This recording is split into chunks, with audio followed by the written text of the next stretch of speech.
Hi friends, இன்னைக்கு நம்ம வீடியோல என்ன பார்க்க போறோம் அப்படினு பாத்தீங்கன்னா எல்லாருக்கும் ரொம்ப பிடிச்ச ஸ்வீட் குலாப் ஜாமுன். வாங்க குலாப் ஜாமுன் எப்படி பண்ணலாம்னு பார்க்கலாம். இன்னைக்கு நான் வந்து குலாப் ஜாமுன் ரெடி மிக்ஸ் தான் எடுத்துர்க்கேன். இது வந்து 175 கிராம் அப்படினு போட்டுருக்காங்க.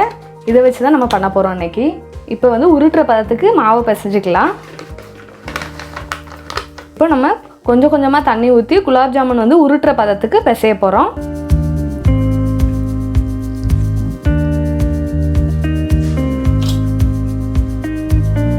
இந்த ஸ்டேஜ்ல நான் ஒரு ஸ்பூன் நெய் எடுத்து வச்சிருக்கேன் फ्रेंड्स. இதையும் ஆட் பண்ணிக்கோங்க.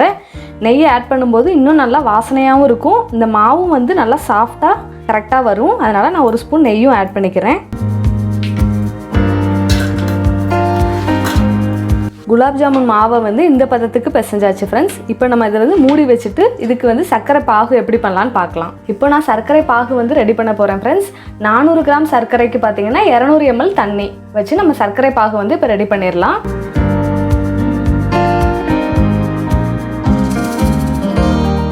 இல்ல உங்களுக்கு இதை விட அதிகமா ஸ்வீட் தேவைப்படுது அப்படினு நினைச்சீங்கன்னா ஒரு 200 கிராம் நீங்க வந்து சுகரை வந்து அதிகப்படுத்திக்கலாம். ஆனா நான் வந்து 400 கிராம் சுகருக்கு 200 ml தண்ணி வச்சு சர்க்கரை பாகு ரெடி பண்றேன். இந்த இனிப்பே போதுமானதா தான் இருக்கும். சப்போஸ் நீங்க ஸ்வீட் இன்னும் எக்ஸ்ட்ரா தேவைப்படுது அப்படினா நீங்க அதுக்கு ஏத்த மாதிரி அட்ஜஸ்ட் பண்ணிக்கோங்க. இந்த சர்க்கரை பாகு பாத்தீங்கன்னா ஒரு 10 to 15 நிமிஷம் வரைய கொதிச்சா போதும் फ्रेंड्स. நான் வந்து இந்த 1 கம்பி பதம் 2 கம்பி பதம் அப்பலாம் சொல்றாங்கல அந்த மாதிரி எதுவுமே பண்ணல. ஜஸ்ட் ஒரு 10 minutes or 15 minutes இதுக்குள்ள வந்து நீங்க சர்க்கரை பாகு ரெடி பண்ணா போதும். இந்த சர்க்கரை பாகுல பாத்தீங்கன்னா சில பேருக்கு வந்து ஏலக்காய் ஃப்ளேவர் அப்புறம் சஃப்ரான் இந்த ஃப்ளேவர்லாம் பிடிக்குது. எனக்கு ஏலக்காய் ஃப்ளேவர் வந்து பிடிக்கிறது இல்ல. உங்களுக்கு தேவைப்பட்டா நீங்க போட்டுக்கோங்க. நான் வந்து சஃப்ரான் மட்டும் லைட்டா ஆட் பண்ணிக்கிறேன். இப்போ சர்க்கரை பாகு ரெடி ஆகட்டும். நம்ம அதுக்குள்ள வந்து கோவாக்களை வந்து உருட்டி எடுத்துட்டு வந்துடலாம். இப்போ கோவாவை நம்ம உருட்ட ஸ்டார்ட் பண்ணிடலாம். நல்லா இந்த மாதிரி அழுத்தி வந்து உருட்டுங்க. அதுக்கப்புறம் நீங்கள் சாஃப்டாக உருட்டி ஸ்டார்ட் பண்ணும்போது நீங்கள் இந்த மாதிரி நல்லா அழுத்தி உருட்டும் போது உங்களுக்கு வெடிப்பு இல்லாமையும் சாஃப்டாகவும் வரும் ஃப்ரெண்ட்ஸ். இப்போ நம்ம கோவாஸ் எல்லாமே பார்த்தீங்கன்னா நல்லா வெடிப்பு இல்லாமல் உருட்டியாச்சு ஃப்ரெண்ட்ஸ். கொஞ்சம் டைம் எடுத்து தான் உருட்டுற மாதிரி இருக்கும். நீங்கள் கொஞ்சம் வெயிட் பண்ணி பொறுமையாக உருட்டினீங்கன்னா நல்லா இந்த மாதிரி ஒரு வெடிப்பு கூட இல்லாமல் வரும். இந்த கோவாஸ் எல்லாத்தையும் நம்ம எண்ணெயில் பொரிச்சு எடுக்க போகிறோம் ஃப்ரெண்ட்ஸ். இது ரொம்ப ஸ்லோ ஃப்ளேமில் வச்சுக்கோங்க ஃப்ரெண்ட்ஸ். நீங்கள் வந்து ஹை ஃப்ளேமில் வச்சுட்டு என்ன தான் நீங்கள் வந்து நல்லா உருட்டி இருந்தாலும் நீங்கள் எண்ணெயில் போடும்போது எல்லாமே வெடிச்சிரும். அதனால் வந்து ரொம்ப மிதமான சூட்டில் வச்சுட்டு இந்த கோவாஸ் எல்லாத்தையும் நம்ம பொரிச்சிக்கலாம்.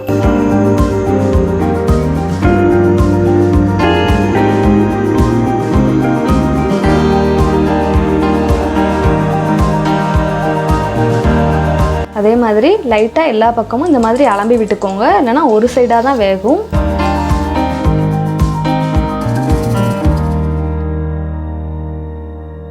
எல்லாத்தையும் இந்த மாதிரி அலம்பி விட்டுக்கோங்க. அப்போ தான் எல்லா பக்கமும் ஈவனாக வேகும். இந்த பார்த்தீங்களா இந்த மாதிரி கோவாஸ் எல்லாம் வெடிப்பு இல்லாமல் வரணும் ஃப்ரெண்ட்ஸ். இந்த மாதிரி கிராக் இல்லாமல் நீங்கள் வந்து பொரிச்சு எடுத்துக்கோங்க ஃப்ரெண்ட்ஸ். இப்போ நம்ம இந்த கோவாஸ் எல்லாத்தையும் சர்க்கரை பாகுல வந்து போட போகிறோம். சர்க்கரை பாகுவை இறக்கி நான் ஒரு 10 நிமிஷம் வந்து ஆற வச்சிருக்கேன். இப்போ வந்து சர்க்கரை பாகு பார்த்தீங்கன்னா மிதமான சூட்டில் தான் இருக்குது. இப்போ இந்த கோவாஸ் எல்லாத்தையுமே நம்ம சர்க்கரை பாகுல போட்டுடலாம்.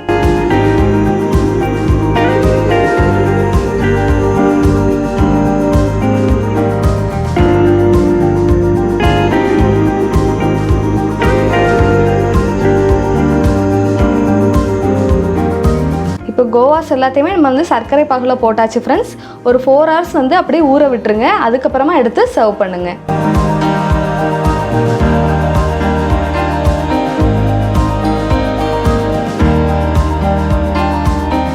இப்போ நம்மளோட குலாப் ஜாமுன் வந்து சூப்பராக ரெடி ஆயிடுச்சு ஃப்ரெண்ட்ஸ். நீங்களும் வீட்டில் ட்ரை பண்ணி பார்த்துட்டு எப்படி இருந்தது அப்படின்னு சொல்லிட்டு கமெண்ட்ஸில் சொல்லுங்கள். இந்த வீடியோ உங்களுக்கு பிடிச்சிருந்ததுன்னா லைக் பண்ணுங்கள், ஷேர் பண்ணுங்கள், கமெண்ட் பண்ணுங்கள். நம்ம சேனலுக்கு சப்ஸ்கிரைப் பண்ணுங்கள். தேங்க்யூ.